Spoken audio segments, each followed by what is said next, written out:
Bonjour à tous, ici c'est Serge Kilembe du www.jctune.com et bienvenue sur mon canal YouTube éducatif, le Trading Watch Tuts TV, qui comme vous le savez déjà est un canal qui se veut éducatif et informatif. Et aujourd'hui, comme tous les dimanches, on va faire un crypto trading et c'est le trading time pour le Bitcoin. Donc on va regarder le Bitcoin face au dollar américain, face à l'euro. On va regarder le Bitcoin Cash face au dollar américain, face à l'euro. Et on va faire le Bitcoin Gold face au dollar américain et face à l'euro. Et en ce qui concerne le Bitcoin, on va regarder aussi les différents actifs dérivés que l'on a.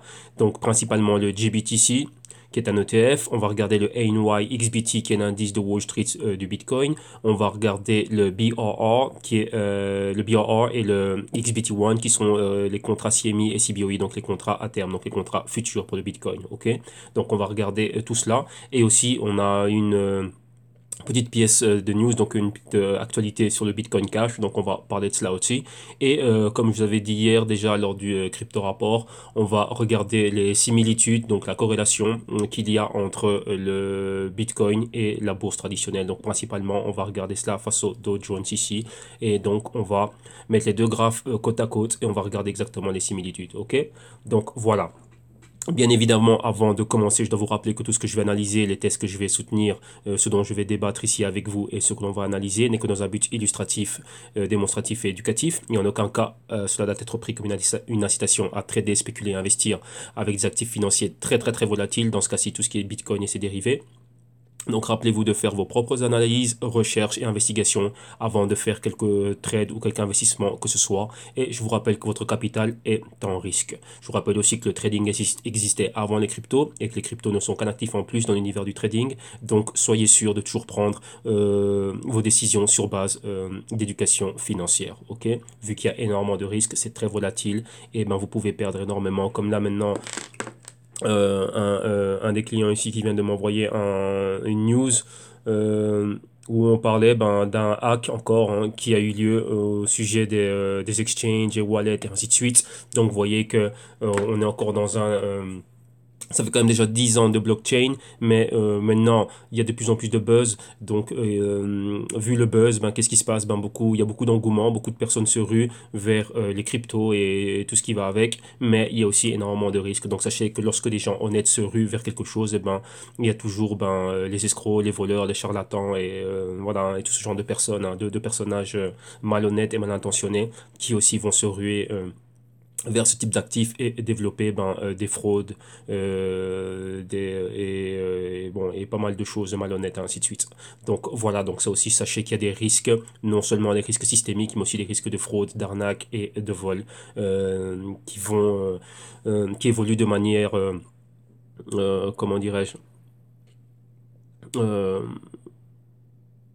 proportionnel hein, à tout ce qu'on est en train de voir. Donc au plus il y a du buzz, au plus aussi les risques de fraude et de vol vont s'intensifier et on le voit au quotidien. Donc soyez sûr de prendre toutes les précautions nécessaires par rapport à cela et bien sûr déterminez bien le pourcentage de votre capital et patrimoine que vous voulez mettre dans ce type d'actif, ok? Donc, parce que vous voyez que les risques de tout perdre sont énormes, ok?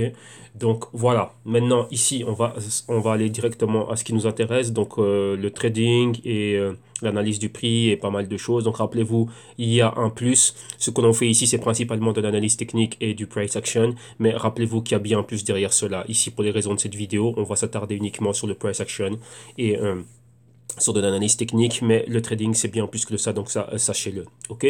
Donc voilà, donc bien sûr, si vous êtes un novice et pour toute personne qui aurait croisé mes vidéos et mon canal YouTube pour la première fois, sachez qu'en archive, on a quoi? On a énormément de vidéos, tous les jours on suit une crypto en particulier, pourquoi? Ça va permettre principalement aux novices de pouvoir se familiariser avec la terminologie, les concepts et les mécanismes, et ainsi de suite, et donc vous voyez, c'est très répétitif, pourquoi? Comme ça, les concepts, on va bien les marteler dans les cerveaux. Ils vont rester bien ancrés dans les cerveaux. Et c'est en forgeant qu'on devient forgeron, comme on dit. Donc, ouais, donc là, à force de répéter les choses, ça va vous permettre de mieux vous familiariser avec tous ces concepts et tous ces mécanismes. Et donc, bien sûr aussi, au www.jctune.com, on a énormément de services et des solutions qui vont pouvoir vous aider. Donc, tout ça, principalement sur base de consulting, des consulting vidéo comment dirais-je, des consulting vidéo et pas mal de services de recherche et des solutions qui vont pouvoir vous aider à faire vos premiers pas et avancer tranquillement. Ok, et là on reviendra dessus en fin d'émission. Donc voilà. Maintenant, allons directement à ce qui nous intéresse et commençons directement par le... On va à CryptoCompare, hein, qui est une page que j'aime bien. Pourquoi? Parce que j'ai pas mal d'infos à un seul et même endroit, donc je n'ai pas besoin de commencer à jumper d'une page web à une autre. Je n'aime pas trop ça, donc j'aime bien, comment dirais-je, l'efficacité. Et ici, voilà, c'est une page très très très efficace. Donc, on va regarder les bitcoins. Qu'est-ce qu'on a? Bitcoin number one ici. Donc, vous voyez que on est encore redescendu. Il y a encore eu une news aujourd'hui. Le bitcoin était descendu de près de 10%. À un moment donné, on était en dessous des 8000. Maintenant, on revient aux alentours des 8200. Vous voyez que c'est très faible. Une reprise très, très, très faible. Donc, faut pas crier victoire trop tôt. Ce n'est pas encore fini. On peut encore aller revisiter des niveaux plus bas. Rappelez-vous. Ça fait déjà un bout de temps que je vous le dis. Et moi, personnellement, ben, c'est ce que moi je vois. Je vois encore le prix du Bitcoin aller bien, bien, bien plus bas. Ce n'est pas une reprise totale. Ça, ce sont juste des personnes que l'on voit qui, comment dirais-je, rappelez-vous, je vous le dis souvent, en période de solde, ils voient leur actif favori à prix soldé. Ben, ils en profitent pour en accumuler encore un peu plus, encore un peu plus, encore un peu plus. Ok? Donc le prix en dessous des 8200, market cap en dessous des 140 milliards de dollars. Et vous voyez ici, encore une fois, une baisse de 10%, maintenant on est à 5% de baisse. Le Bitcoin Cash ici directement est à 1244 dollars américains, market cap 21 milliards de dollars. Et ouais, ici, plus ou moins, même pas à l'inverse, hein, on suit exactement le même patron, sauf qu'ici la baisse elle est moins vertigineuse, donc on va dire on est en dessous des 2%. Ensuite, on a quoi? On va faire le troisième, c'est le Bitcoin Gold qui est ici en 14e position. Le prix 111 dollars, market cap 1,8 milliard de dollars et vous voyez c'est exactement le même patron partout. On vient de décoller des bas, donc on avait un bas ici, un bas plus haut et là en mouvement horizontal proche de la résistance passée que l'on avait et encore à la baisse de près de 5,7%. Ok, donc voilà que on ne va pas spécialement super loin. Hein. Donc avant d'aller directement au trading, non, on va regarder la news du Bitcoin Cash juste avant de donner le Bitcoin Cash. Maintenant, on va directement aller au trading, mais avant ça, on va s'attarder sur ce que je vous expliquais, ce dont je parlais hier et durant la semaine. Je vous parlais, donc ça c'est une capture écran hein, que j'ai prise aujourd'hui, vous voyez la date, hein, le 11 février, il est quoi? Il est 13 heures maintenant, donc il y a 2 heures que je suis en train de faire cela. Donc voilà, donc vous avez la capture écran ici, vu que maintenant il est 13h20 pratiquement. Donc vous voyez exactement ce qui s'était passé. Donc là on a eu la clôture, maintenant on a une nouvelle bougie. Donc la nouvelle bougie du Bitcoin est quelque part ici.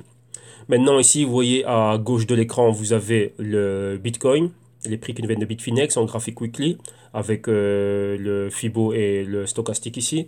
Et ici, à droite de votre écran, ici, ce que je suis en train, enfin, là où je suis en train de passer la souris pour le moment, ça, c'est le Dow Jones Industrial Average. Donc là, c'est les 30 compagnies, on va dire la crème de la crème, hein, les leaders industriels nord-américains. Et ici, vous avez exactement, vous avez le Fibonacci aussi à l'écran et un stochastique juste en dessous.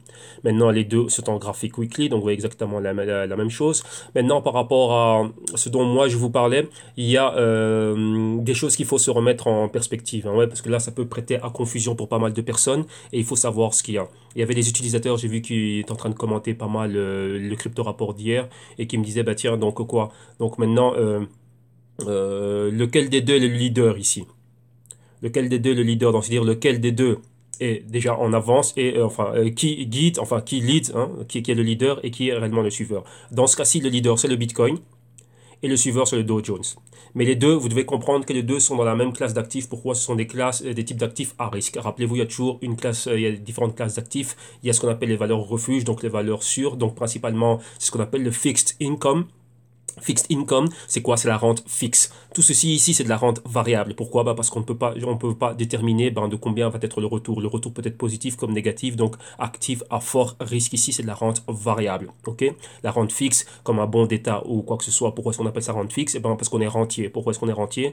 On a un coupon, donc on a un bon, on a acheté un bon à l'État et l'État doit nous rembourser avec intérêt et donc là, on nous donne des coupons. Donc, c'est-à-dire que on va prendre notre coupon et on va aller l'encaisser. Donc on a des bons d'État et des bons corporatifs. Là, ce sont des actifs refuges. Pourquoi? Dès que je mets mon argent dessus, l'État, c'est quelqu'un qui, enfin, c'est une entité qui a moins de très faibles probabilités de me faire défaut, donc il va me rembourser mon argent avec les intérêts à chaque échéance. Vous voyez, c'est ça. C'est comme lorsque vous achetez un bien immobilier, donc un appartement, vous allez sélectionner votre locataire, un locataire qui a une fiche de travail, qui est ci, qui est ça. Donc il y a une certaine sécurité de voilà, chaque mois il aura son salaire et de ce salaire, X parties vont être reversées va vous être reversé à vous comme étant quoi? Ben, votre loyer. Donc là, donc vous êtes rentier. Donc là, c'est exactement la même chose ici. Donc d'un côté, vous devez séparer la rente fixe et la rente variable. Les bourses et les cryptos, tout ça, c'est la rente variable. Pourquoi? On ne peut pas déterminer à l'avance ce que l'on va avoir. Donc demain, on ne sait pas si on va aller plus bas ou si on va aller plus haut. Donc là, c'est la nature de la rente fixe. Et le Dow Jones, ben, c'est pareil.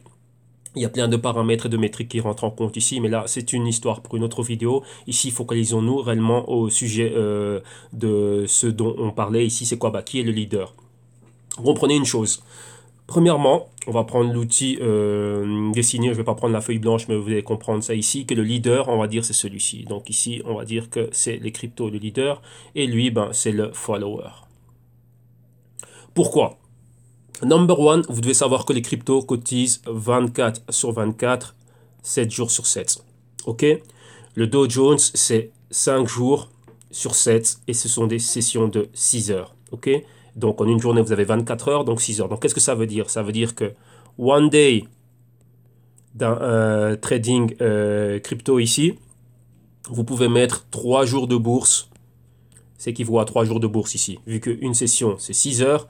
Ici, on a une journée de 24 heures, c'est un marché donc qui cotise en continu et tout ce que vous voulez, ça ne ferme pas les week-ends. Donc vous pouvez mettre 3 jours de session boursière dans une journée de cotisation du Bitcoin.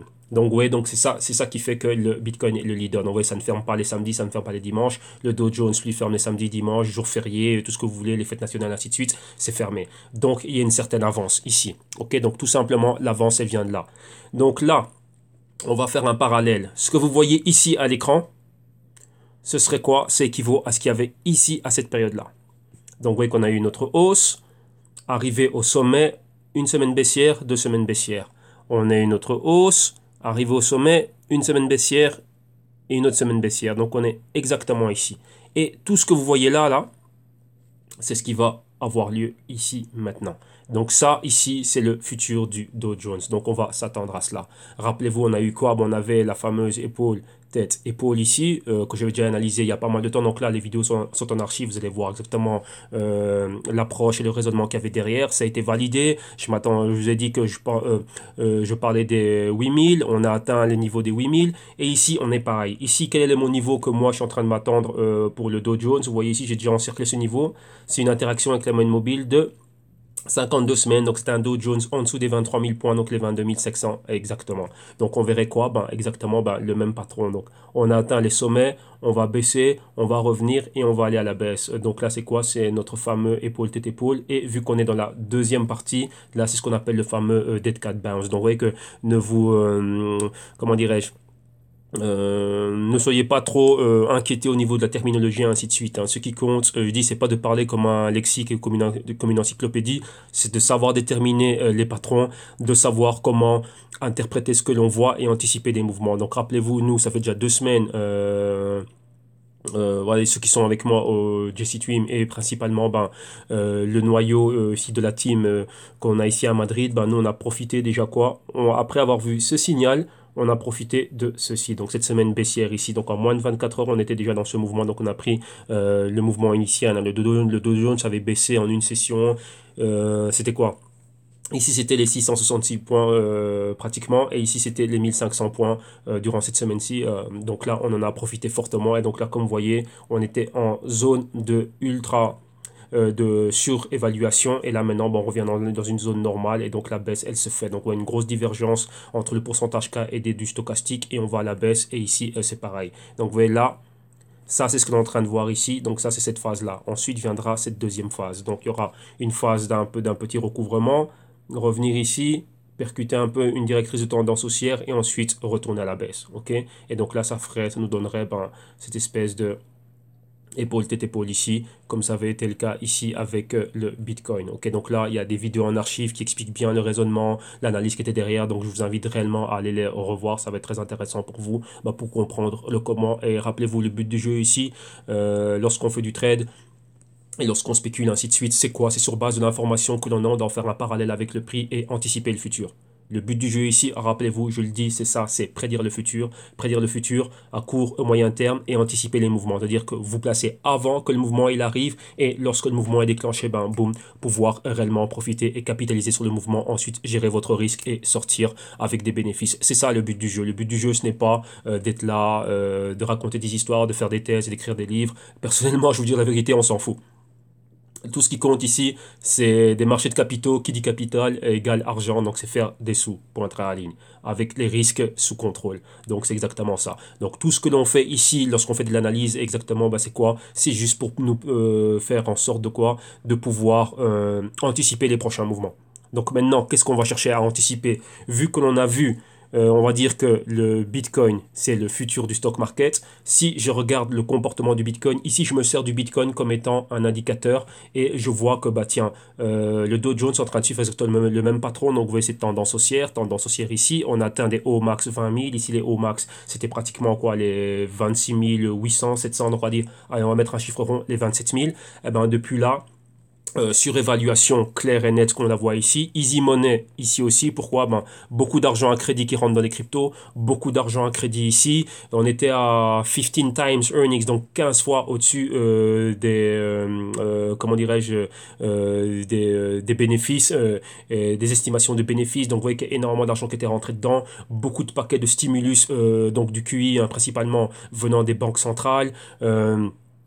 Taux d'intérêt super faible, Donald Trump en train d'essayer de tout faire en comment dirais-je, tout ce qu'il y avait dans son pouvoir pour comment dirais-je, impacter et stimuler fortement bah, le stock market. Tous les jours il disait oui qu'on a eu plus de 84 nouveaux records depuis son élection au 9 novembre 2016, ainsi de suite. Donc c'est énorme. La faiblesse du dollar américain, donc faut savoir ça, hein. Le US dollar est allé à la baisse pendant que le dollar américain est en train de baisser, ben ça fortalise quoi?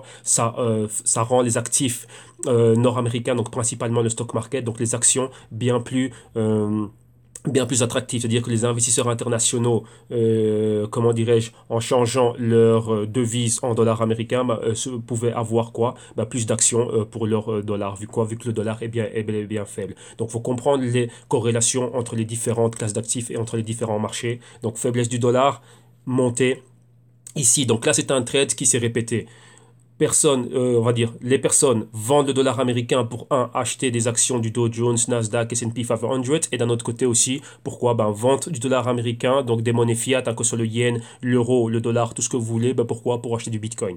Donc, vous voyez, ce sont deux classes d'actifs à risque qui ont bénéficié de toutes les politiques monétaires que l'on a eues dernièrement. Maintenant, ça arrive à une fin.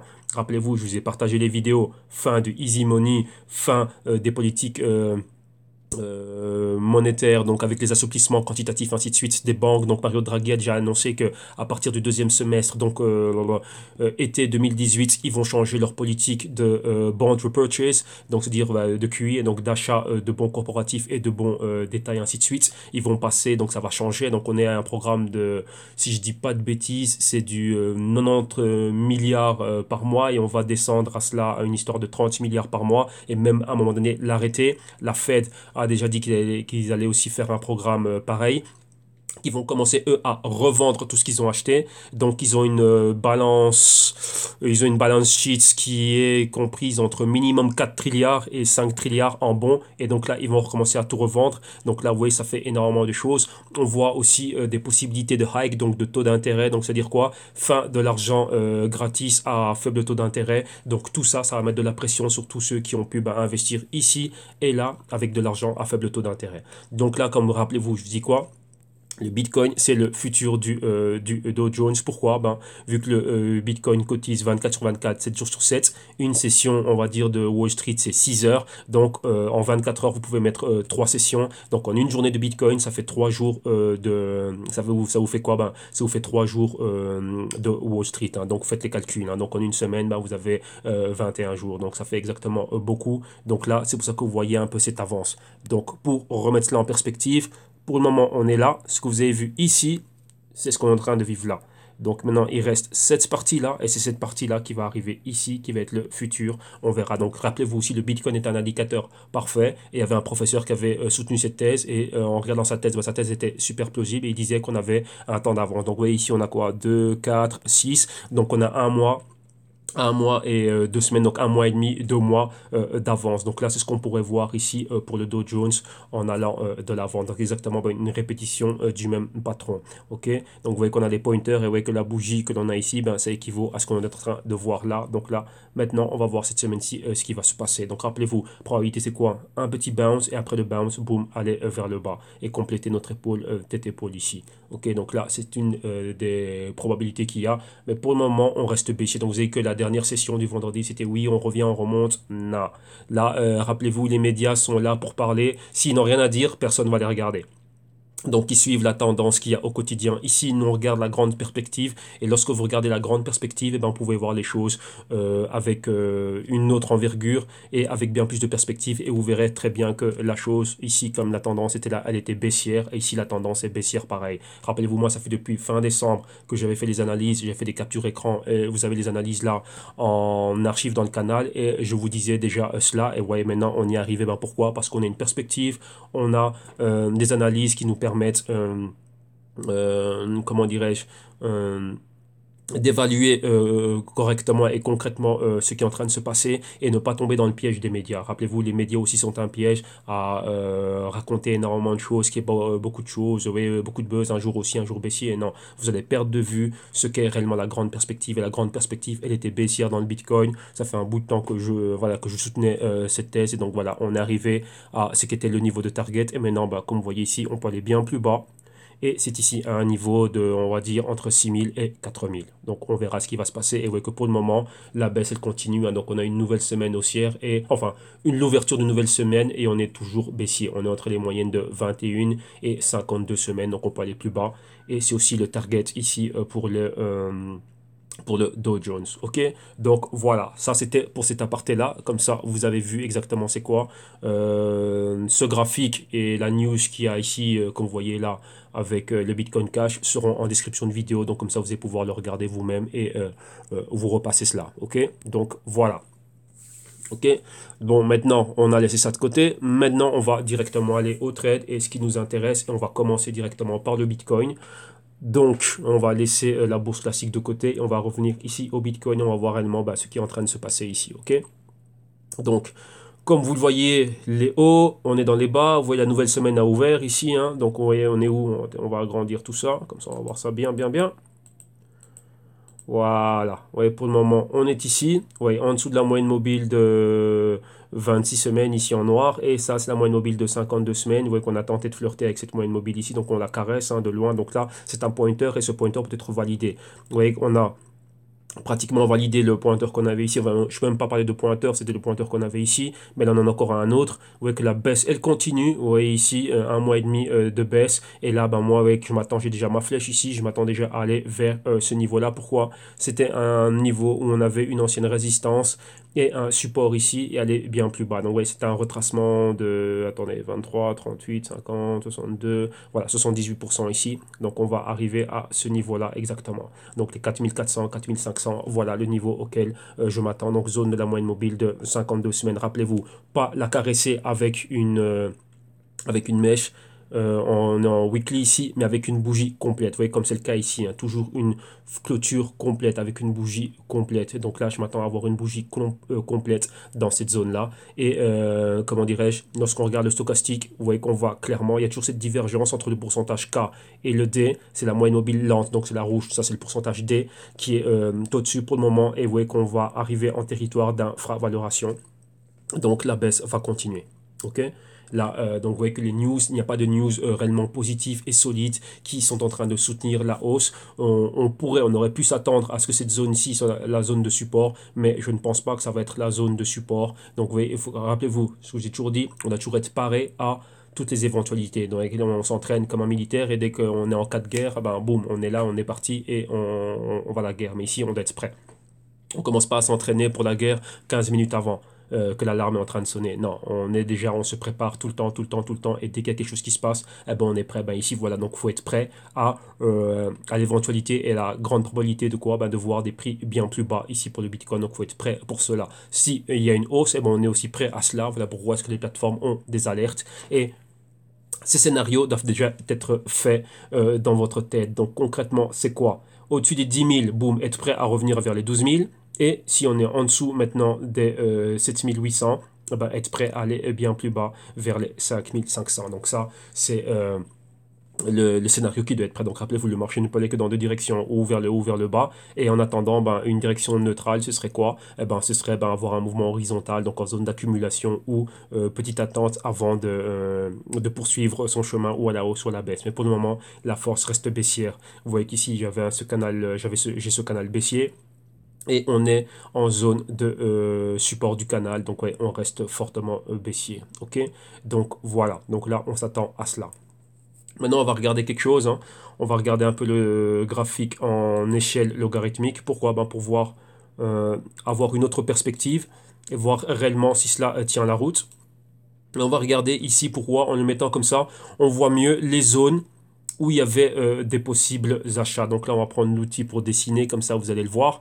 Vous voyez ici, on avait cette baisse, donc la baisse était faite ici. Et à partir de là, c'était la zone d'accumulation, point d'achat 1, point d'achat numéro 2. Et vous voyez ici au stochastique, achat, c'est qui voit cela. La zone d'achat, c'est qui voit cela. Et ensuite, on avait tous les niveaux d'achat. Donc vous voyez ici, c'est encore une autre période pour pouvoir acheter. Là, on le voit encore ici. Là, on le voit là. Là, ici, une autre période d'achat. Ici, encore une autre période d'achat. Vous voyez, à chaque fois qu'il y a ces périodes-là, ce sont les périodes où il y a des dips, hein. Donc, vous voyez des points pivots ici où on crée des supports et on revient et on achète. Donc, vous voyez, hop, voilà, comme ceci. Là, vous voyez, là aussi, on avait ceci. Et maintenant, vous voyez qu'on va revenir revisiter. Donc, vous voyez qu'on n'a pas visité souvent la zone en dessous des 20. Donc, c'était une fois, deux fois, trois fois. Et maintenant, ça va être la quatrième. Donc, il y aurait une nouvelle probabilité. Et très probablement on pourrait revenir retester cette zone ici des 4005. Donc vous voyez, ça tient fortement la route. Et ce serait quoi? Ben, la moyenne mobile de 52 semaines. On va effacer un peu pour voir ce qui se passe. La moyenne de 52 semaines, premièrement, était la résistance ici. Ouais, là, et c'est la moyenne rose. Et vous voyez qu'une fois qu'on était ici, donc là on était au-dessus, donc là on était clairement haussier. Et vous voyez, on va la souligner, cette moyenne. Et maintenant, c'est le support. Donc vous voyez que ça fait un bout de temps qu'on n'a pas eu d'interaction avec elle. Et donc revenir à un niveau d'interaction, bah, c'est probablement ce qu'on va à quoi on s'attend ici. Et donc là, ça peut être cette zone-là. OK? Quand on regarde principalement comme ça à l'échelle logarithmique, qu'est-ce que l'on voit? On voit qu'on a souvent une interaction clé avec les moyennes qui vont de 4 à 26 semaines. Donc ici, vous voyez là, ici avec 21 semaines, et ici on a déjà ces moyennes là, mais là vous voyez qu'on a déjà quoi? On a un indicateur, donc le prix, donc avec un pointeur qui nous indique quoi? La moyenne mobile de 52 semaines. Donc là on pourrait revenir ici. Ok, et donc là c'est quelque chose de très très très important à tenir en compte. Ouais, là donc c'était des points d'achat clés. Donc, à un moment donné, rappelez-vous, je vous dis souvent que les moyennes mobiles sont un aimant, enfin, attirent le prix comme un aimant, et qu'une montée saine, et lorsque le prix peut monter, mais il y a aussi des petites corrections de parcours. C'est juste quoi? Bah, c'est juste des personnes qui sont en train de prendre des bénéfices. Et donc, on revient à ce qu'on appelle un fair value, donc ouais, une valeur saine. Et une valeur saine et valeur juste, bah, c'est quoi? Bah, c'est être en contact et en interaction avec ces moyennes mobiles. Les moyennes mobiles ne sont, là ce sont des moyennes mobiles simples que j'utilise, donc c'est juste quoi? Bah, c'est les prix de clôture du prix, bah, il y avait 4 semaines, 8 semaines, 13 semaines, 21 semaines et 26 semaines, ok? Donc 26 semaines, c'est équivaut à un semestre, 52 semaines, eh ben, c'est une année, ok? Donc tout simplement, c'est ça, c'est cette interaction avec le prix, donc le prix revient toujours à des niveaux où il était sain, donc les investisseurs regardent aussi ces indicateurs bah, pour voir, bah, tiens, qu'est-ce que je suis en train de payer par rapport au Bitcoin? Est-ce que c'est surévalué, sous-évalué, ou bien suis-je toujours dans une range de valeur juste? Et par rapport à ça, ben, ça va les aider. Donc c'est une métrique, un facteur en plus qui va les aider à prendre leurs décisions. Donc ça, c'est ce qu'il faut voir. Donc vous voyez qu'ici, on va bientôt revenir en territoire d'infravaloration. Du moins, on est déjà en train de le caresser. Là, donc là, vous voyez vu, la caresse, c'était quoi? Ben, c'est le pointeur qu'on a eu. Et donc là, ça peut être un point clé, comment dirais-je, pour un possible retournement. Donc pour un nouveau point pivot. Donc vous voyez, rappelez-vous, hein, notre fameux A, B, C ici, donc pour avoir un canal là, et donc ça ce serait ici à ce niveau là. Donc vous voyez que revenir après cette phase de distribution, de correction, avoir un point C, donc avoir une zone d'accumulation comme c'était le cas ici. Donc vous voyez toujours hein, ces points ici où on accumule, où on accumule, où on accumule et où on accumule. Ouais, maintenant avec le Bitcoin, avant c'était lent, mais maintenant ça se passe très rapidement. Pourquoi? Bah, l'engouement. Ouais, ça ne reste pas très souvent, très longtemps, on va dire, hein, à des niveaux très bas et ça se retourne vite et on repart rapidement. Pourquoi? Il y a une forte entrée d'acheteurs et il repousse le prix bien plus haut. Ok, donc là, voilà. Donc là, c'est à cela qu'il faut s'attendre. Donc vous voyez que vous devez avoir comment dirais-je, différents outils, faire un bon usage de tous ces outils et vous permettre d'avoir différentes perspectives et de pousser votre réflexion un peu plus loin. Et comme ça, bah, c'est quoi? Bah, là, ça vous permet de gérer le risque et de pouvoir augmenter vos chances, comment dirais-je, de succès lors de vos opérations. Bah, pourquoi? Bah, en déterminant des zones sur base des différents facteurs que l'on a. Donc, vous voyez, c'est vraiment prendre un actif. Donc, ça, si c'est notre actif, donc on le regarde à 360 degrés. Ne pas juste avoir que cette vision des choses. Donc, ça, c'est quoi? C'est une vision des choses où vous pouvez juste être là regarder un actif en graphique de 15 minutes ou en daily. Donc, vous voyez que là, tout ça, vous l'ignorez. Bah, c'est du risque que vous prenez pour vous. Vous devez vraiment avoir une vue d'ensemble sur tout ce qui est en train de se passer. Au plus vous en savez, ben, au mieux vous êtes et au mieux vous pouvez timer votre entrée sur le marché. Rappelez-vous, tout ceci ne sont que des outils. Et donc là, il y a une panoplie d'outils impressionnante et incroyable. Donc c'est l'outil que vous pouvez utiliser le mieux, donc que vous avez le mieux interprété. Et donc voilà, ok? Donc voilà. Moi, ça, c'est ce que je partage ici avec vous. Donc après, libre à vous d'utiliser les outils qui vous conviennent le mieux.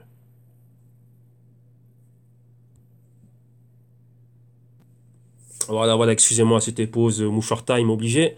Donc voilà, là je respire un peu mieux. Donc là, on va continuer. Donc voilà, là on a fait usage un peu de l'échelle logarithmique. Là, on va revenir au niveau. Hop là, attendez, on va enlever l'outil dessin. Voilà. Et là, on revient en normal. Ok?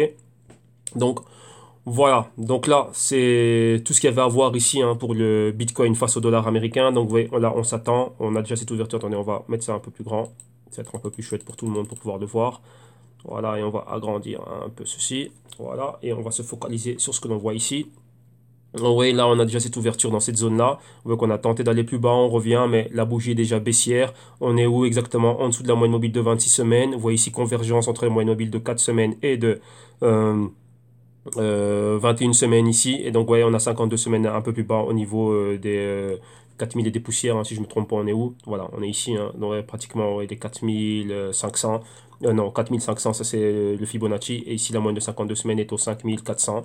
Donc là, voilà. Donc là, vous voyez ici, entre ceci et cela, ça s'appelle spread. Qui dit spread dit volatilité. Donc cet espace, c'est de la volatilité. Donc vous voyez que là, on peut venir confirmer le pointeur ici. Rappelez-vous, on avait un pointeur ici. On l'a confirmé avec une clôture au niveau du pointeur. Donc une bougie complète, un corps complet au niveau du pointeur. Et ici, il y a de fortes probabilités pour que cela arrive aussi. On n'a aucun signal. Ici, on est au niveau technique, aucun signal technique qui est haussier et on n'a aucun catalyseur, je dis bien zéro catalyseur, zéro fait des développeurs, de l'équipe, de tout ce que vous voulez au niveau du Bitcoin qui vont dire bah tiens on va aller à la hausse. Il n'y a rien du tout à ce niveau-là. On n'a pas amélioré la rapidité des transactions ni la taille des blocs. Il n'y a rien du tout de ce côté-là. Il n'y a rien de rien. Donc là, au niveau fondamental, on n'a rien qui va pouvoir supporter un prix bien plus haut. Donc le Bitcoin n'a aucune raison d'être bien plus haut. Ok? Donc voilà, tout simplement. Donc là, tant qu'on n'a rien de ce fait-là, ben, on va continuer à aller plus bas. Et rappelez-vous, avec les paniques que l'on a, il ne faut jamais oublier cela. Au niveau des types d'intérêts que l'on a, cette hausse que l'on voit au niveau des types d'intérêts, donc là, c'est aussi à voir avec les bons, donc c'est des bons d'État. Donc rappelez-vous, vous devez comprendre ce que je vous dis toujours, le trading existait avant les cryptos, ce qui est en train de se passer, pourquoi est-ce qu'il y a autant de panique. Ce sont les bond yields, les yield curves du 30 year et du 10 year qui sont en train de monter, le 10 year respectivement, il est en train d'approcher les 2,8, les 2,9. Donc se rapprocher fortement des 3%. Et donc là, ça veut dire quoi? Une très probable intervention de la Fed. Donc maintenant, on a un nouveau chairman, c'est monsieur Jerome Powell, donc Jay Powell, qui a remplacé Madame Janet Yellen, pardon. Et maintenant, on devrait voir quoi? Ben, un possible hike, donc montée de 25 points base, ou on va voir quoi? Même plus que 25 points base de manière très agressive lors du prochain FOMC Minutes. Donc c'est le Federal Reserve Open Market Committee. Donc là, on verrait ça très prochainement. Donc là, c'est quelque chose qui est à voir. Donc rappelez-vous, si les types d'intérêt montent, tous ceux qui ont pris de la dette pour aller dans les actifs à risque, donc tout ce qui est rente variable, eh ben, ils vont devoir rembourser un peu plus. Et maintenant, lorsque vous voyez une baisse, ils ne sont pas en train de gagner pour pouvoir, on va dire, repayer cette dette. Pourquoi? Ben, on compte sur les plus-values, le surplus que l'on a. Ben, dire, voilà, si j'ai fait je sais pas moi, 25%, bah, ça ne me coûte rien de prendre 1% et de repayer ce que j'ai à payer à ce niveau-là. Donc c'est quoi? Quelques points base, hein. Donc 100 points base ou quoi que ce soit, ça n'équivaut à rien pour moi. C'est ridicule, je peux me le permettre. Mais lorsque je suis en négatif, que je suis pas en train de gagner, ou lorsque j'ai gagné, mais voilà, je suis pas sorti à temps et j'ai fait ce qu'on appelle un double up, donc j'ai rajouté encore, j'ai renforcé mes positions et que maintenant je suis en train de perdre, ah bah sur base de levier, ça s'amplifie très rapidement et donc maintenant bah, je ne suis pas en mesure de pouvoir rembourser cela. Donc là ça crée une panique parce qu'il n'y a pas que les investisseurs, il y a aussi les compagnies aussi qui, comment dirais-je, qui empruntent des sous à faible taux d'intérêt. Donc maintenant une montée des types d'intérêt, bah, ça crée la panique que vous voyez ici. Et rappelez-vous aussi, on a bien, je vous ai montré dans les vidéos d'hier, qu'il y a les algorithmes aussi qui s'y mettent. Donc là, c'est une triple panique, hein. Donc là, tout le monde, donc voilà, bah, il se passe ce qui se passe. Donc, voyez, donc là, vous devez être très, euh, comment dirais-je, très dynamique, rapide, serein et comment dirais-je, agir en conséquence avec la tête froide, pas céder à la panique que l'on voit ici et là. Donc bien sûr, ceux qui cèdent à la panique, c'est ceux qui ne comprennent pas ce qui est en train de se passer. Et s'il y a le feu, tout le monde se dirige vers la même sortie de secours. Donc là, imaginez-vous dans quel état les gens vont sortir. Donc les gens se marchent les uns sur les autres, se tirent les cheveux. Vous retrouvez des personnes, ouais, ouais, j'ai oublié ma veste, mes chaussures et si ça, avec j'ai pas de chaussures aux pieds. Donc c'est le genre de choses qui arrivent lorsqu'il y a des problèmes et de la panique. Ok. Pour ne pas paniquer, bah, c'est ceux qui sont le mieux préparés, qui ont vu venir, qui ont anticipé cela, bah, qui sont les plus cool. Ok. Donc comme moi en l'occurrence, ici on est cool. On a pris ce qu'on avait à prendre et maintenant on est flat dans nos positions, on regarde. Et on verra bah, jusqu'où cela va aller. Ok. Donc voilà. Donc ça, c'était une longue introduction ici avec le Bitcoin pour bien comprendre ce qui était en train de se passer. Maintenant, on va regarder quoi? On va aller au Bitcoin face à l'euro. Et rappelez-vous, c'est exactement le même scénario. Sauf qu'ici, ben, c'est juste quoi? Ben, vous faites une conversion du prix. Et c'est tout simplement cela. OK? Donc, on va regarder si c'est le Bitcoin face à le UR ici. Bitcoin, Euro, on va regarder les prix qui nous viennent de GDAX. Et voilà. Voilà. Donc c'est exactement la même chose. Bon, ici, il y a trop de choses à l'écran, mais je vais enlever ça par après. On va se focaliser ici tout simplement sur ce que l'on a vu. Donc, vous voyez ici, hein, musée, voilà, je m'attendais déjà à voir cette baisse et rebondir jusque-là, mais on va dire non, que la baisse, c'est pas encore pour maintenant. On va la décaler un peu. Et on va dire qu'on a notre fameux V de la victoire, hein, comme je l'appelle souvent. Pourquoi? Parce que c'est un trade gratuit. Dès qu'on a des signaux, je dis bien signaux de confirmation acheteur dans cette zone ici, ensuite on sait exactement qu'on va remonter ben, vers cette zone. Vous voyez, le prix est un indicateur. Donc là, c'est un indicateur qui nous indique qu'une fois que les bulls, donc que les acheteurs reprennent le contrôle, ils savent vers où ils vont aller. Ils ont marqué un point ici et on revient. On laisse les bears, donc à dire on laisse les vendeurs reprendre le contrôle. Mais une fois que ici qu'il y aura un équilibre, donc qu'on va avoir un hedge, donc à dire qu'on va être sur le hedge, donc on va dire sur un point critique de renversement de tendance, pardon, donc un point pivot ici, donc un support directement. Une fois que les acheteurs reviennent, ils vont faire deux en tout bah, pour repousser ça vers quoi? Bah, revenir au niveau qu'ils étaient. Donc ici, c'est quoi? Ce sont les 17 000. Là, c'est un niveau qu'ils ont dans leur ligne de mire et donc ils vont laisser et on va voir vers où on va tomber. D'un côté, tant mieux. Pourquoi? Au plus bas on tombe, au plus on aura un meilleur parcours haussier. Mais après, rappelez-vous, ici, par rapport à cet actif, c'est quoi? Euh, Ici, c'était technique. Ok, spéculatif, technique, tout ce que vous voulez. Maintenant qu'on va revenir au sol, l'actif va devoir lui-même, donc à dire, comme je vous le dis souvent, c'est quoi? C'est les fondamentaux qui vont devoir accompagner. Donc rappelez-vous, il y a des moments où on est technique, des moments où on est fondamental, des moments où les deux vont main dans la main et des moments où il n'y a rien du tout. Des moments où c'est juste le marché qui est en train d'agir et donc là, il faut venir et comment dirais-je, sur base de price action et d'analyse technique, on tire avantage des situations que l'on voit au moment même. Ok. Mais maintenant, une fois qu'on va revenir ici à ce niveau d'accumulation, bah, faudra voir qu'est-ce qui va être le leader. Est-ce que ce seront les fondamentaux qui vont être le leader? Est-ce que ça va être l'analyse technique qui vont être le leader? Ou après, bah, juste l'engouement qui a l'effet réseau du Bitcoin? Pourquoi? Ben, vu que le Bitcoin, on va dire, va revenir... Bon, 4-5 000, c'est quand même un certain prix, mais c'est déjà bien moins cher que les 17 000 euros. Donc, on verra exactement bah, lequel de ces facteurs-là va être déterminant et va bien plus impacter les fluctuations de prix à cette période-là. Ok, donc là, c'est ce que l'on attend. Ici, qu'est-ce que l'on voit si on doit décortiquer, décrypter ce qu'on, enfin, même pas décrypter, c'est pas codifié ici, mais détailler et interpréter ce que l'on voit. On est au 6400, on a cette ouverture là maintenant. Vous voyez ici, on avait quoi? On avait une espèce de... Attendez, on va mettre ça plus grand. Il y a pas mal de choses ici qu'on va bouger. Donc ça, on y est déjà, hein. On a vu déjà ce niveau là. Toi aussi, non, toi tu restes, toi je t'aime bien. Toi, tu peux bouger. Toi, la petite flèche là aussi, tu peux bouger. Voilà. Voilà, comme ça c'est un peu plus clair. Et on va agrandir tout ça. Voilà. Vous voyez ici, on a une espèce de tweezer top, mais avec une bougie d'indécision, mais cette espèce de marteau, hein, comme vous pouvez le voir ici. Sur l'ancienne résistance, ça nous donne un pointeur bien plus bas. On a ouvert encore baissier. Convergence entre moyenne mobile de 4 semaines et de 26 semaines ici. On continue à aller plus bas. Maintenant, c'est la moyenne mobile de 8 semaines qui est déjà croisée en dessous de celle de 13 semaines et qui va plus bas. Donc, vous voyez, ça va à la chasse de la moyenne mobile de 21 semaines et puis 26 semaines. Donc, la pression, elle reste vendeuse. On a encore des niveaux plus bas. Donc, ici, quoi? Ce sont les 5000 euros que l'on pourrait venir valider. Et vous voyez, c'est quoi ici? Ici, on le voit encore mieux qu'avec le dollar. On a touché quoi? On a caressé clairement les 4500 et c'est la zone de la moyenne mobile de 52 semaines. On voit qu'entre 26 semaines et 52 semaines, on a quoi? Ça, c'est quoi? C'est les 7600. Et ici, c'est quoi? C'est les 4600 euros. Donc, il y a 3000 euros de spread. Donc, il y a 3000 euros de volatilité ici. Donc, on peut aller encore bien plus bas. Et regardez cette zone ici. On a quoi? On voit un pointeur ici qui arrive là. Et là, ici, c'était une zone d'escalier haussier. Vous voyez, donc résistance, support. Ici, résistance, là, support avec un pointeur. Donc, vous voyez, ça fait la même zone, hein. Donc, c'est la zone des 5000 au 4700. Et on pourrait revenir, comment dirais-je, avoir une clôture dans cette zone, donc confirmer cette zone, atteindre cette moyenne de 52 semaines et ensuite repartir. Donc là, c'est des probabilités qui sont très fortes et en même temps, on voit les moyennes mobiles rapides, donc 4 et 8 semaines qui sont en train de pousser vers le bas. Donc la baisse n'est pas finie. À un moment donné, comme vous l'avez vu dans ce que j'avais dessiné, donc je m'attendais à voir ceci. Donc commencer à voir, oui, ici, c'est la moyenne mobile de 4 semaines ici.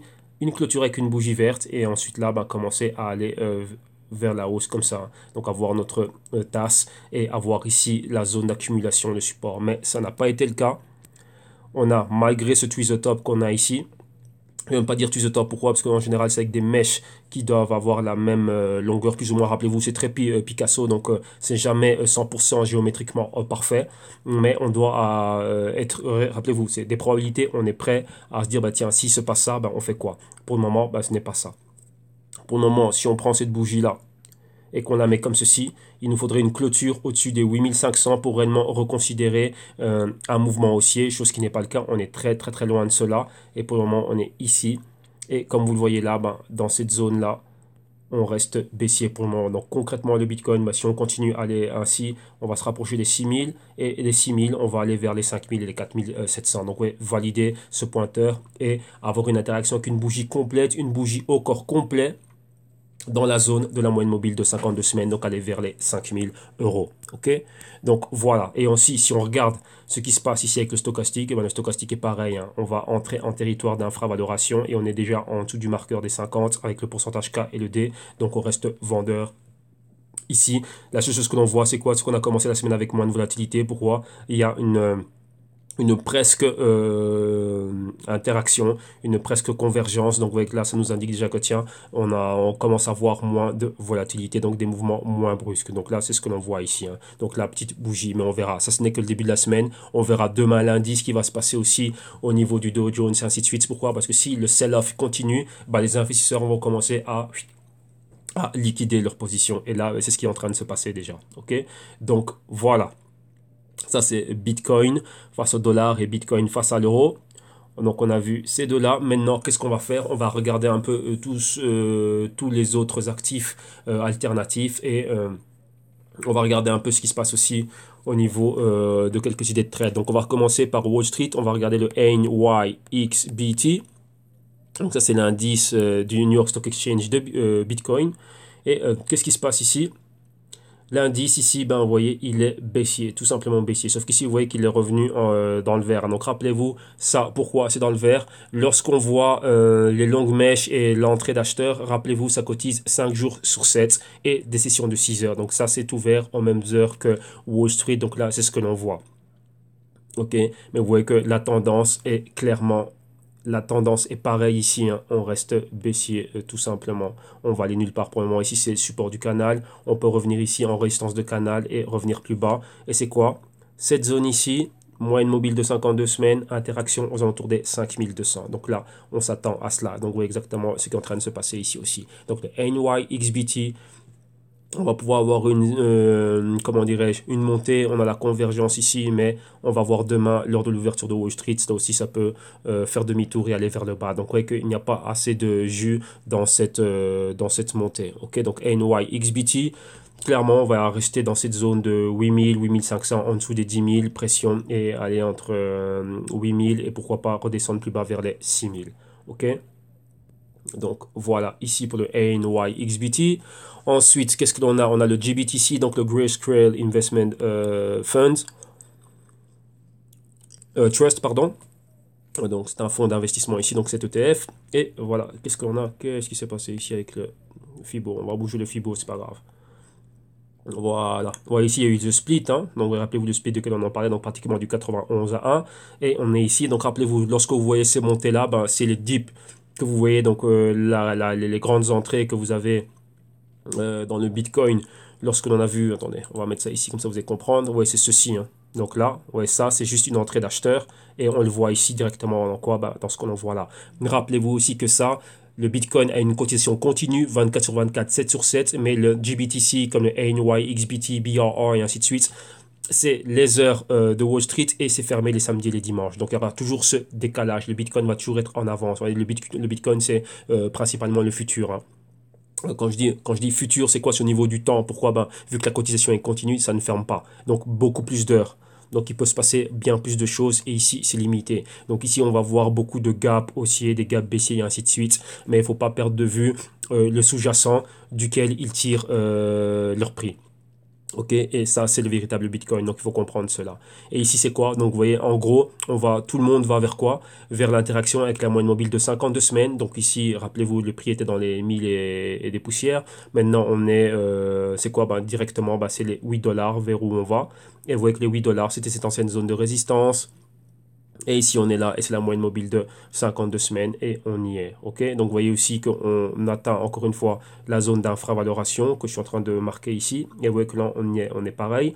Et donc, vous voyez ici, vu cette entrée, ça explique cette presque convergence qu'on peut voir. Donc, il y a des fortes probabilités pour qu'on en voit ici à la zone d'achat. Donc, probablement, ceci peut être un point d'achat ici. Mais rappelez-vous, le tout, toujours, est à prendre en considération avec son sous-jacent. Donc on va voir exactement ce qui est en train de se passer dans les deux. Donc ça, il faut avoir les yeux bien ouverts. Et voilà. OK? Donc ça, c'est ça. Donc concrètement, ici, c'est quoi? Ben, on va être compris entre cette zone de 8 dollars et 16 dollars ici. Donc on va voir si on accumule dans cette zone ici. Et on verra si on aura une prochaine interaction avec ce niveau. Donc là, on a déjà atteint cette ancienne résistance ici. Là, et vous voyez que cette résistance-là, c'est plus ou moins en relation avec l'ancienne résistance qu'on avait ici, mais bon, on va voir si on va rester dans ce niveau-là. Pourquoi? Parce que c'est maintenant qu'on va voir ceci, la formation cup. Donc là, ici, c'est ici que tout va se jouer. Vous voyez, résistance là, ben maintenant c'est un support. Donc on verra cela, ok?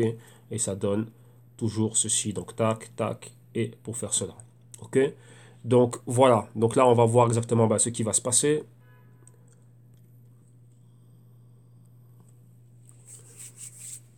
Ok, donc ça c'était le GBTC. Maintenant on va regarder on a quoi? On a vu le NYXBT, le GBTC, oui, le BRR, donc ce sont les contrats futurs. Donc le BRR c'est le contrat futur.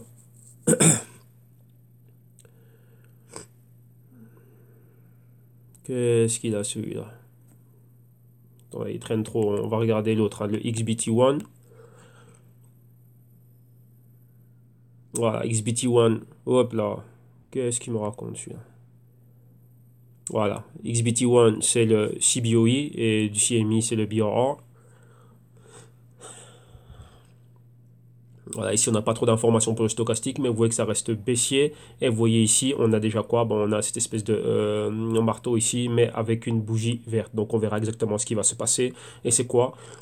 Ici, on est au 8600. Donc, ouais, comme je vous le disais avec le Bitcoin, si on n'arrive pas à remonter vers la moyenne mobile, donc avoir une clôture au-dessus de la moyenne mobile de 4 semaines, ouais, ici c'est 4 semaines et 8 semaines ici. Donc, ce serait quoi? Revenir vers les 10 000, avoir une clôture à ce niveau-là et aller ensuite vers les 12 000. Mais on va voir premièrement ce qui va se passer dans cette zone ici d'accumulation. Donc, on va avoir probablement un mouvement latéral ici.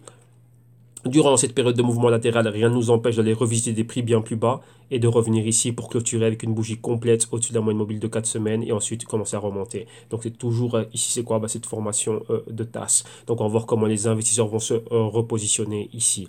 Donc on va voir exactement ce qui va se passer. Rappelez-vous, on a toujours le sell-off à Wall Street qui va continuer cette semaine-ci. Donc il faut voir. Maintenant, il y a beaucoup de choses à prendre en compte et on va voir ce qui va se passer directement. Ok?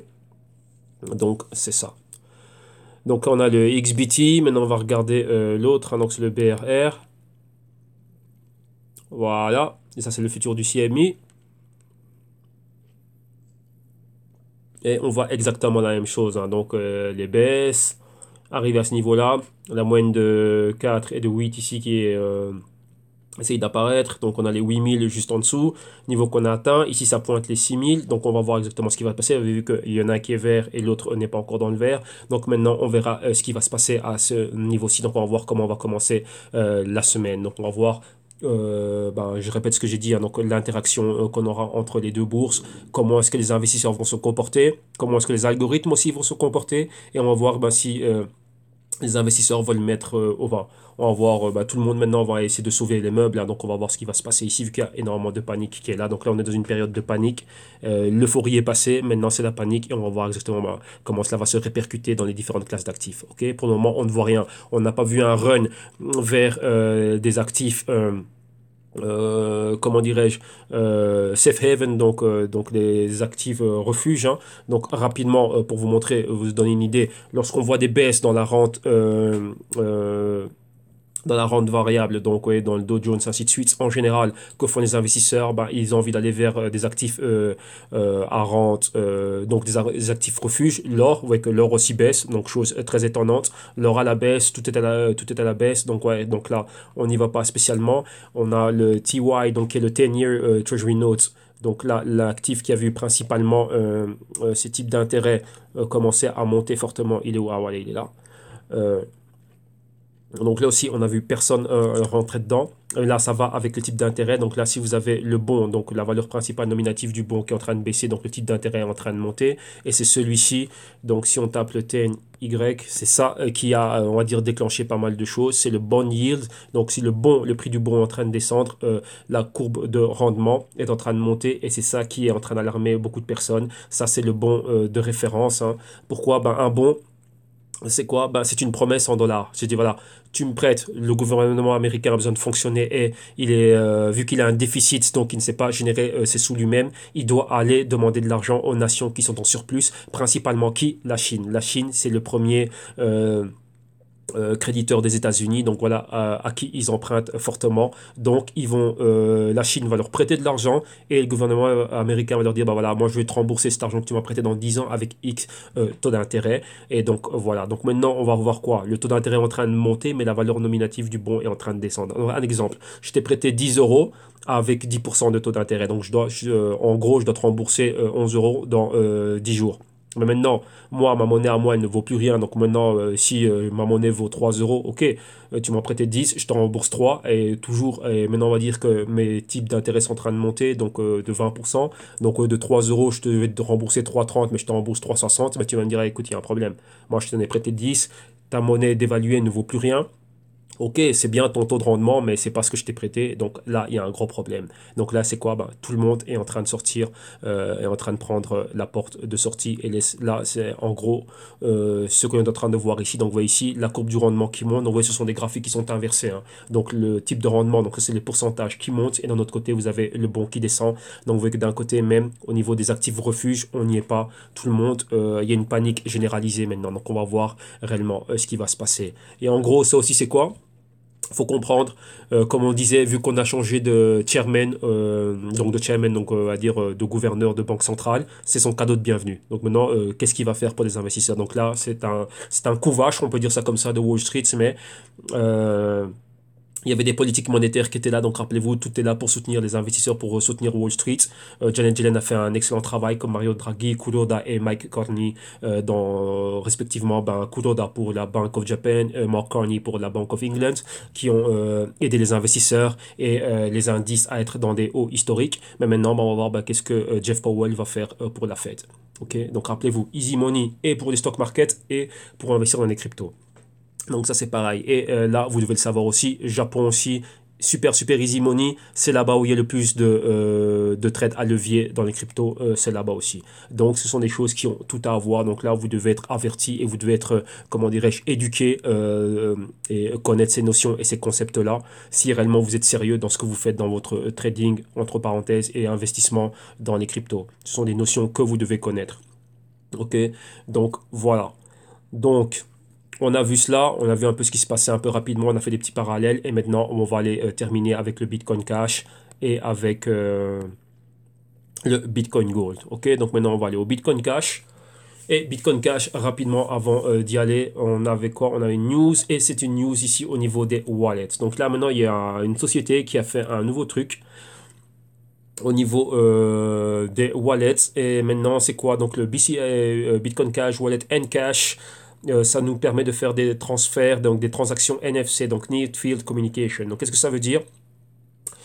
J'ai mon smartphone, tu as ton smartphone, on les met l'un à côté de l'autre et la transaction est faite. Donc, pas la peine de m'envoyer ton adresse de wallet et ainsi de suite. Non, là, il y a une nouvelle technologie qui a été faite et ça, pour le moment, c'est testé au niveau bêta.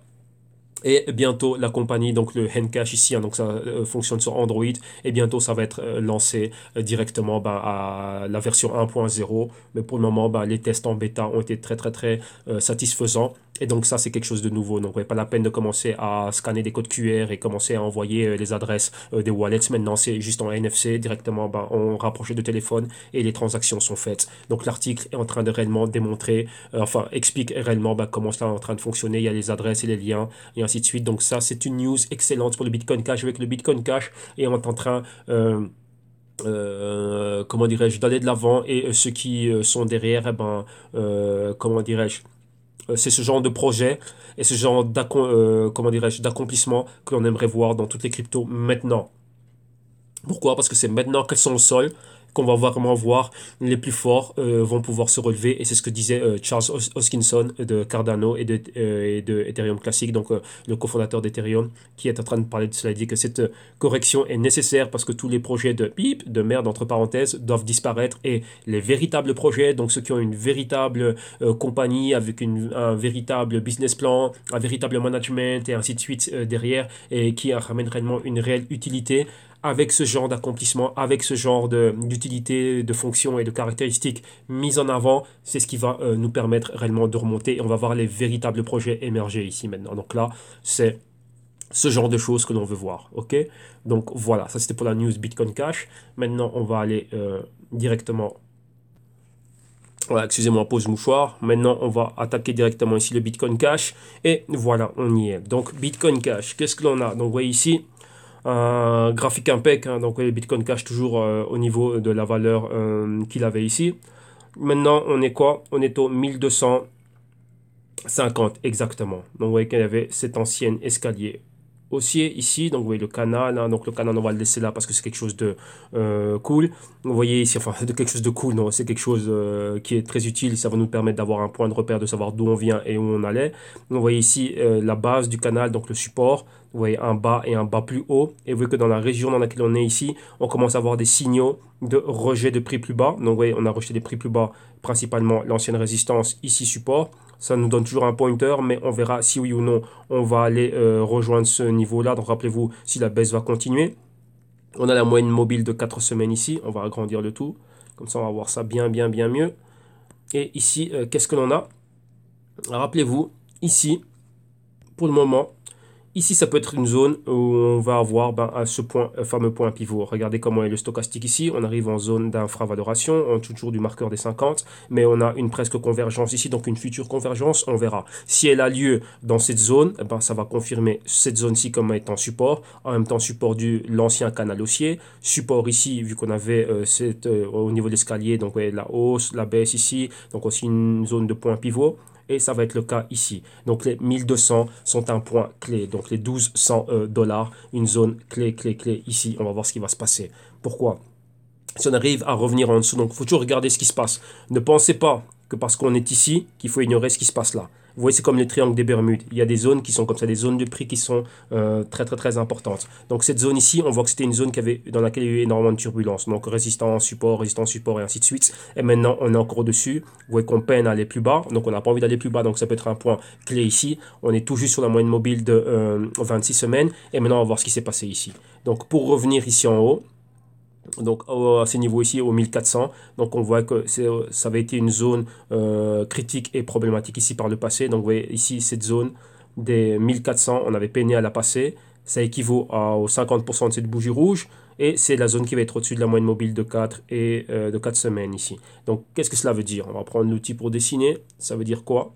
Si dans un futur, on va dire par ici, on a une bougie verte qui clôture ici au-dessus, donc attends, pour pas prêter à confusion, on va dessiner ça avec une bougie verte, ou bien après, ceux qui ne suivent pas très très attentivement vont être perdus. Donc une bougie verte, c'est une bougie de clôture haussière. Donc comme c'était le cas ici, avoir la même bougie ici, au-dessus de la moyenne mobile de 4 semaines qui pourrait faire ce parcours-là, sur cette zone de support. Ça va faire quoi?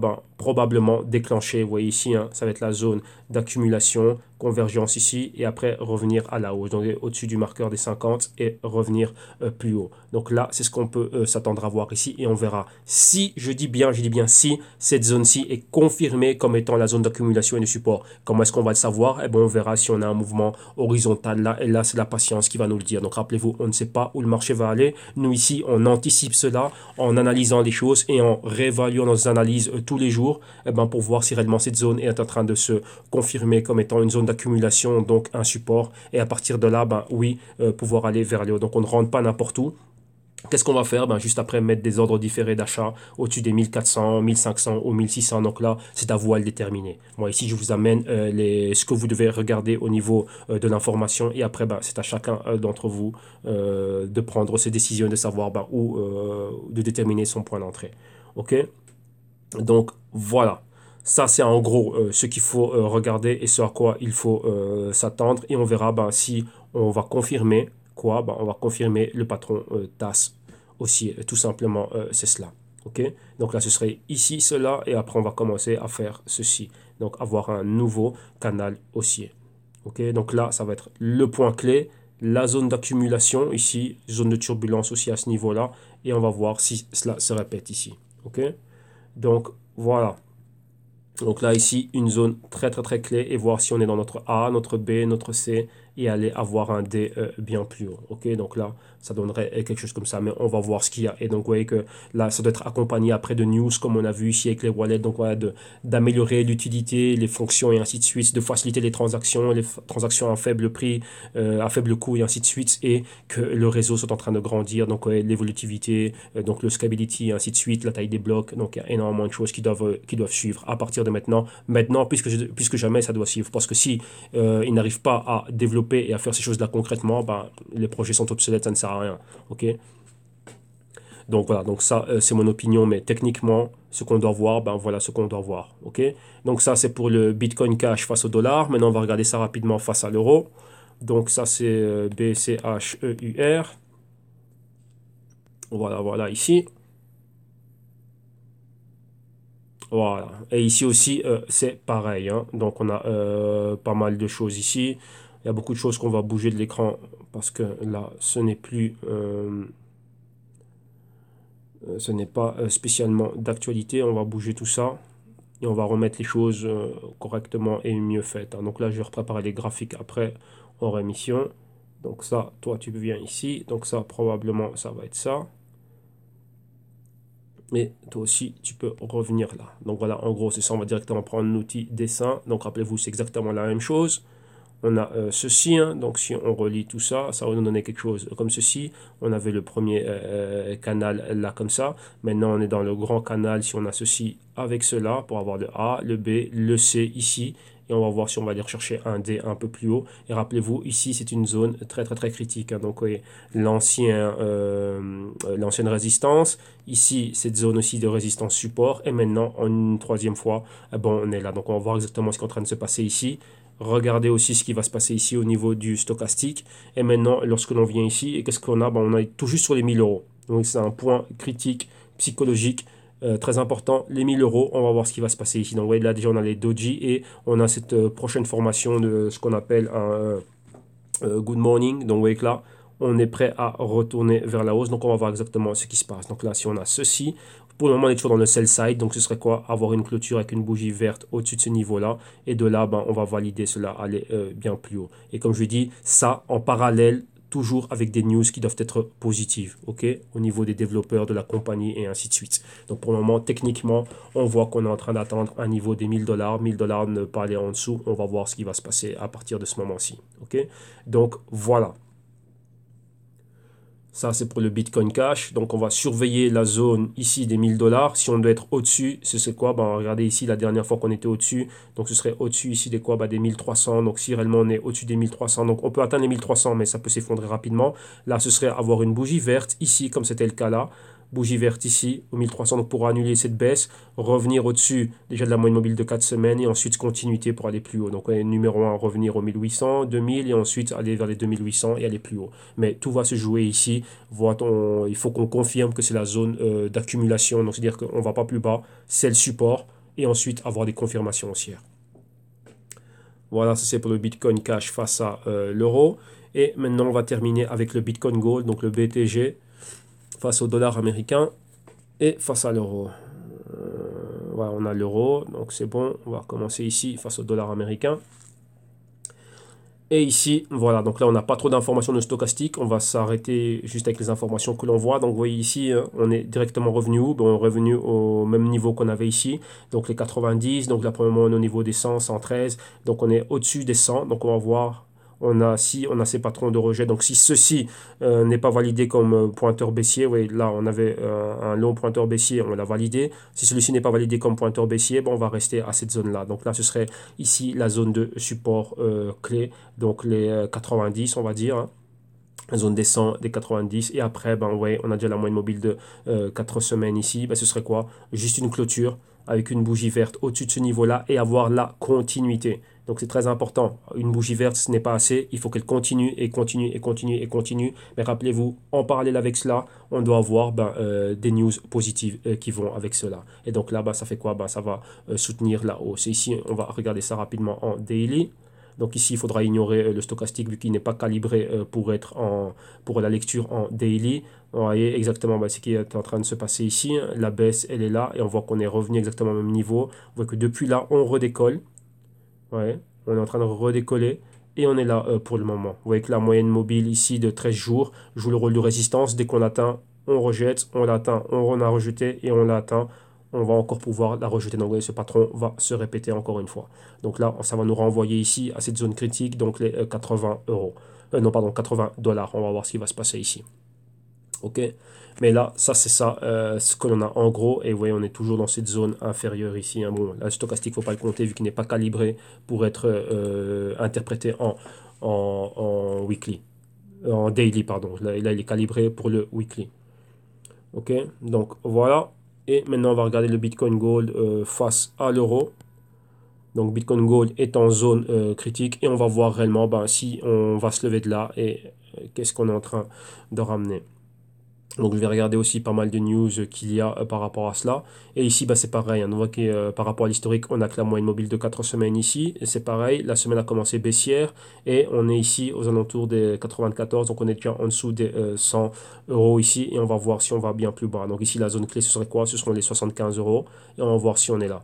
Ici, ce serait quoi? Si on doit être haussier, ce serait au-dessus des 125 euros. Donc ce serait quoi? D'avoir une clôture déjà au-dessus de la moyenne mobile de 4 semaines ici. Pour regarder ça en daily et voir ce qui se passe.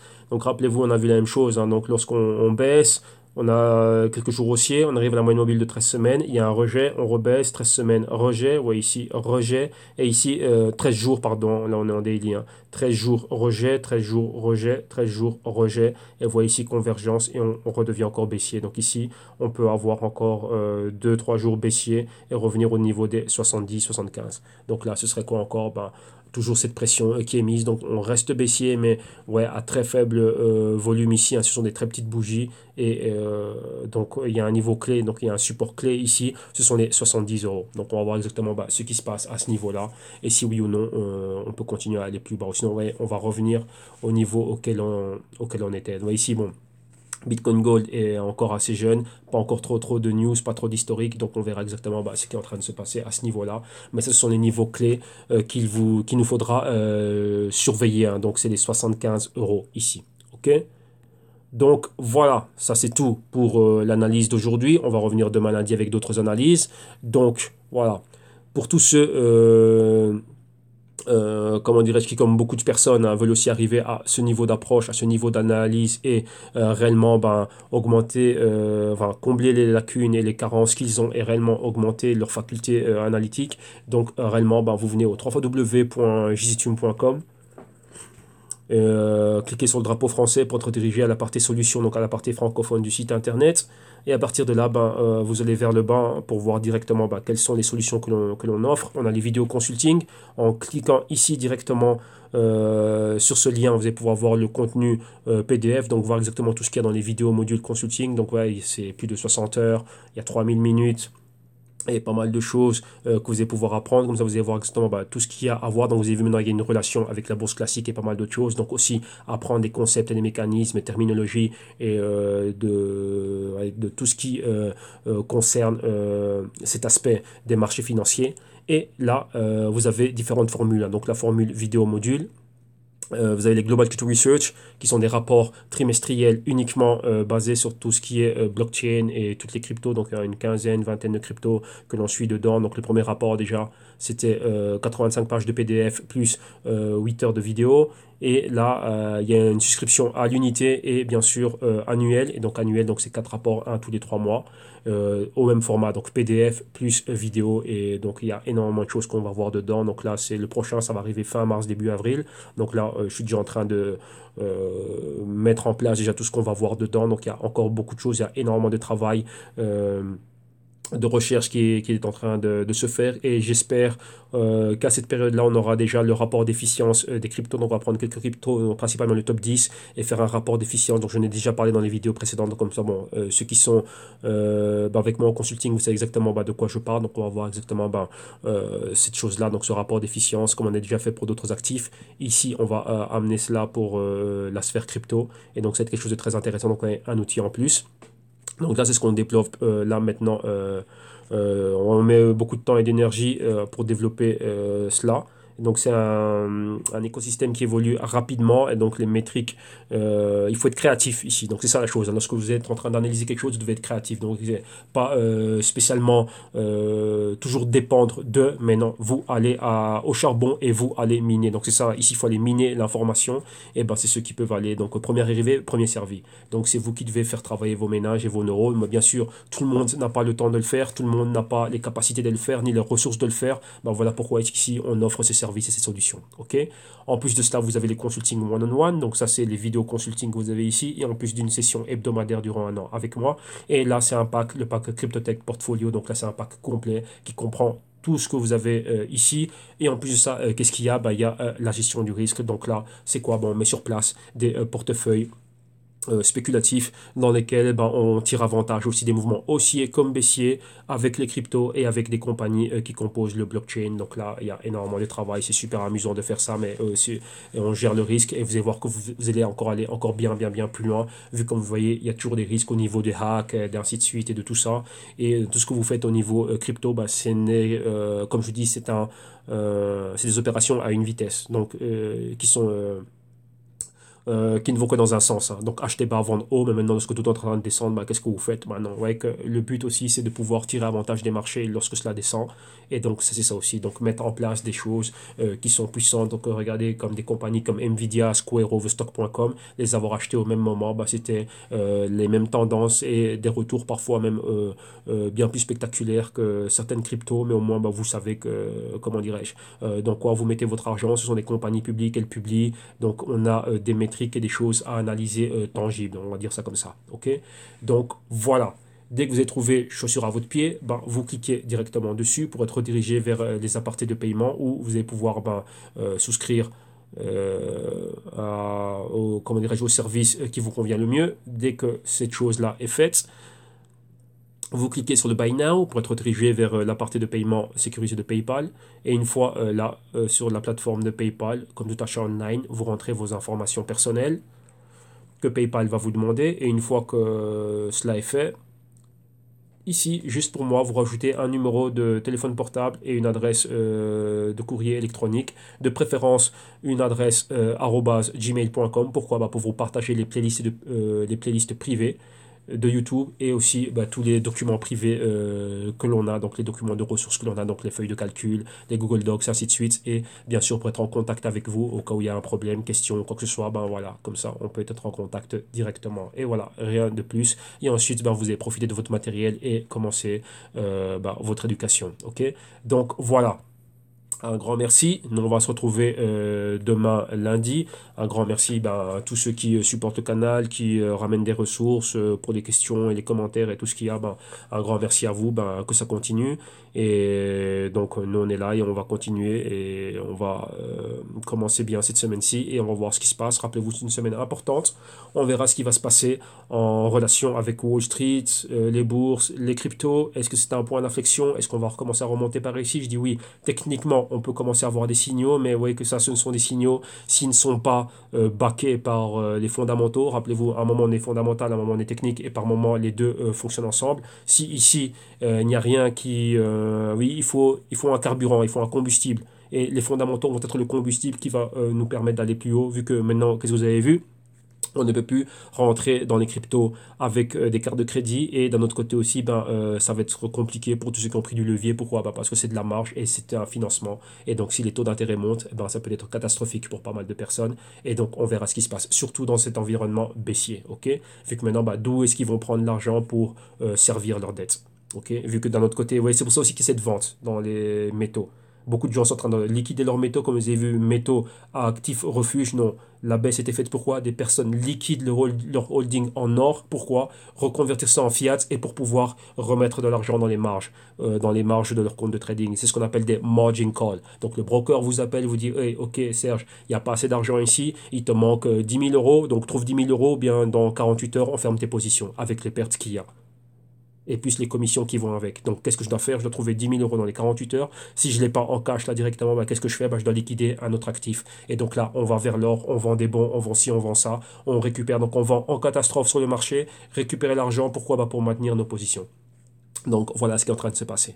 Mais là, comme je dis, ce sont des concepts et des mécanismes que vous devez connaître. Et ben ça, c'est comme ça que fonctionne Wall Street. Et rappelez-vous, ben maintenant les cryptos sont dedans. Ok, donc voilà, on va en arrêter là pour aujourd'hui. C'était une longue vidéo. C'est aussi, je sais que ça va venir en aide à beaucoup de novices qui viennent là. Donc je sais qu'il y a beaucoup de concepts, il y a beaucoup de choses. Voilà pourquoi ce sont des vidéos. Vous pouvez les regarder à votre rythme. Si moi je vais trop vite, eh ben, il y a un outil magnifique dans YouTube qui vous permet de ralentir la vélocité des vidéos. Comme ça, vous pouvez le suivre à votre rythme. Ok, et vous avez beaucoup de choses en archive dans le canal qui vont vous permettre ben, d'apprendre énormément de choses. Donc tirez-en profit, tirez avantage des ressources qui sont là tant que je le fais et tant qu'elles sont là. Et bien sûr, c'est des ressources que je mets gratis. Donc, comment dirais-je, vous n'avez pas à payer pour cela. Donc voilà, il faut être intelligent, il faut en tirer avantage. Car je sais bien que ce genre d'informations, vous n'allez pas le voir. Ça ne court pas les canaux YouTube. Donc voilà. Ok. Donc, un grand merci à vous. Un excellent dimanche. Bonne fin de week-end et excellent début de semaine. Ok. À demain. Bye bye.